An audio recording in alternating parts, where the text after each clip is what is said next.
In today's video, I'm going to teach you how to publish and share your Google Sites effortlessly.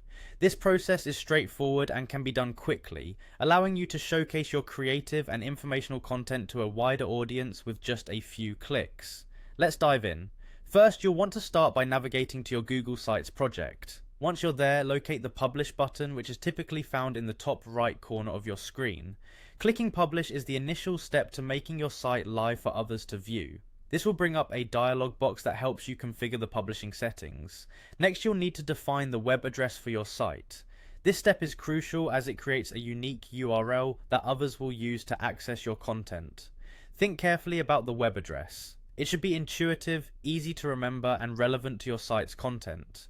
Type your desired address into the field provided, keeping in mind that your URL will begin with sites@google.com view C, followed by the name you've chosen. Once you've settled on an address, click Publish again to finalize your site's publication. Be sure to review any settings or details as prompted by Google Sites before confirming this action.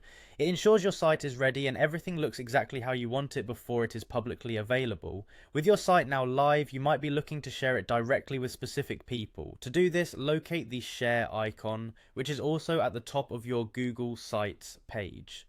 Clicking this opens a new dialog that allows you to manage who can access or contribute to your site. If you're sharing the website with specific individuals or groups, type their email addresses into the provided field. Alternatively, you can select from a predetermined list if you're working within an organization or have shared with these people before. This option provides the flexibility of controlling exactly who can view or edit your site, maintaining control over your content's visibility. After entering the email addresses or confirming selections, conclude the sharing process by clicking on Send.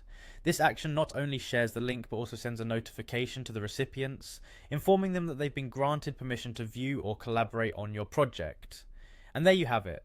You've successfully published and shared your Google site. Remember to revisit these settings regularly, especially if your sharing needs change over time or if you want to update the published content. This way you can keep your audience engaged and ensure that the right people have access to your work.